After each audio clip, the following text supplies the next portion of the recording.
Well, we're back again with another guest, and this time it's an author. And his name is Stephen Hammond. And, welcome. Thank you for having me. We hear that you've written a fantastic book, and we want to hear more about it and more about you. Of course, you got my name. Lived here in Fresno County pretty much my whole life. Spent a couple years down in the LA area and had enough of that, and came back. And I started writing in 2005, and this was my first book, Rise of the Penguins. Wow. It's kind of a big one there. And that was published. This is fantastic. A beautiful cover. Can you get that? Oh, he's got it there.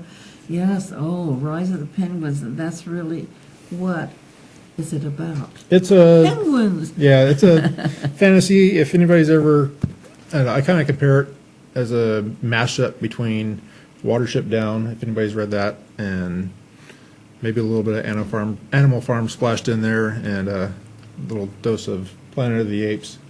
And it's about the penguins. They're intelligent, they're organized, and they've carried a vendetta from all the way back from the 1800s, whenever people used to hunt penguins and make lamp oil out of them and dog food and everything by the millions. So they remember that, and now they're getting back at people. Well, I'm telling you, I'm an animal lover, so anything that's good for animals makes me happy. Tell me a little bit about where you got the idea and what your message is, really. I got the idea. It sparked from an idea that I had back in high school, where I wrote a paper or a little story for my English teacher, and wasn't too appreciated, but I did something with it later. And one day I just started writing that, and like I said, I started writing it by hand in 2005, and the first book came out in 2012. It takes a little while to transfer all those notes, and life gets in the way sometimes. And you wrote it all out by hand? The first one, yeah. Ooh, I can never do that. When I start doing that, I scribble. I don't. I go, what the heck was that? Yeah, well, I did it on my breaks. I worked at a manufacturing plant, so I worked the swing shift and graveyard shift, and take a 15-minute break. So then you finally had to put it on a computer and redo it all over again? Yeah, then redo it all, and redo it all again, and then redo it all, and take several different drafts. Can you give us just a little hint about the story? Like I said, the penguins are intelligent, they've organized, they come together under the auspicious rule of a penguin of an ancient race that I made up, who dubs himself the Overlord, and he unites all the penguin species, which are called clans, and instigates them into a war against the people. And you can probably imagine penguins against modern military sometimes doesn't work out too well. No. But there's other motivations behind the Overlords getting them into a war, and you'll have to read that to find out about it. And there's lots of intrigue and so forth. But I'm 5 books into the series right now. We got first one. Next one was a novella. Takes place during the first book. Warlord and the Warrior, the War. Yeah. Rise of the Penguins. Yep. And this one is the third book, Whispers of Shadows. It takes place all with rockhopper penguins. And fabulous. Book 4 is called The Royal Creed. It's a direct sequel to the first one. And this one just came out in December, another novella called Order of Kings. You have been a busy boy. Yeah. Oh my gosh, that's a lot of writing. Yeah, I'm currently working on a prequel, because I mentioned a lot of things that happened in the history of the penguins, so I'm going back to address that.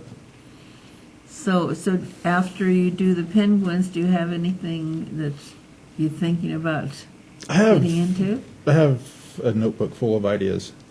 So after I finish up this series, I'm going to explore those. And and now, it was a lot of fun. And did you study writing when you were younger? Not really. It's just something that, I was always very imaginative as a child. was an artist, and then would make up stories, and so I think it just kind of came naturally to me. That's great. That's great. I appreciate writers just going ahead and starting to write something. Yeah. And then you go in through and learn what you did wrong, what you did right, and then you can put it all together again. But if you don't, if you just get, I'm going to write a book, but I am going to write a book, but if you don't put something on paper. Yeah, you gotta start and finish it. That's for sure. Yeah. And it's a lot of work, a lot of research. So I really didn't know a whole lot about penguins whenever I started. Oh. And I made up my own species. The Overlord is a species called the Royal Emperor. And during the time when I was writing the book, they found a fossil remains of a extinct penguin, which matched the penguin that I described in the book. Oh my gosh. So that was pretty interesting. Amazing. Yeah. It was like a 5-foot tall penguin with a long spear-like beak. Okay, so and where can we get the book? You can get it on Amazon.com, of course. It's available in both print and ebook. Book Barn in Clovis usually carries my books. If you want to go in there and support local business. And I will be at the Sanger Art Hop this Saturday. Oh, wonderful. From 10 to 4 at Jitter's Coffee House. And that's will you be signing books? I'll be signing books there. Go where he's going to be and get some signatures on those books. Yeah, it's on 1315 7th Street on the south side of 7th, west of Academy in Sanger. Again, that's Jitter's Coffee House. And February 6th, I'll be at Piccadilly Inn Airport at a collectible show, no less. Oh. So, yeah, it's kind of a sci-fi fantasy collector show, so that kind of fit in there. And March 12th and 13th, I think it is, I'll be at FresCon, which is a comic book type convention at Fresno State. So I got some Well, that's times lined up. fabulous. Is there anything more that you want to talk about as on the book? It's a lot of fun.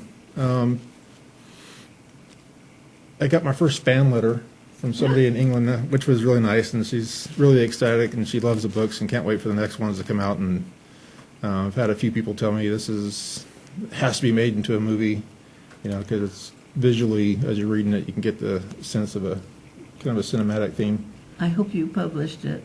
Yeah. Because that makes it much easier to sell it for a movie or something because you have all the rights. Yep. Oh, that'll be we'll look forward then to seeing these books on screen in a fantastic movie. Yeah, I need to sell a few thousand more to get the notice of Hollywood. And go and buy the books. Thank you so much, Stephen, for coming in. Really nice. Great to meet you.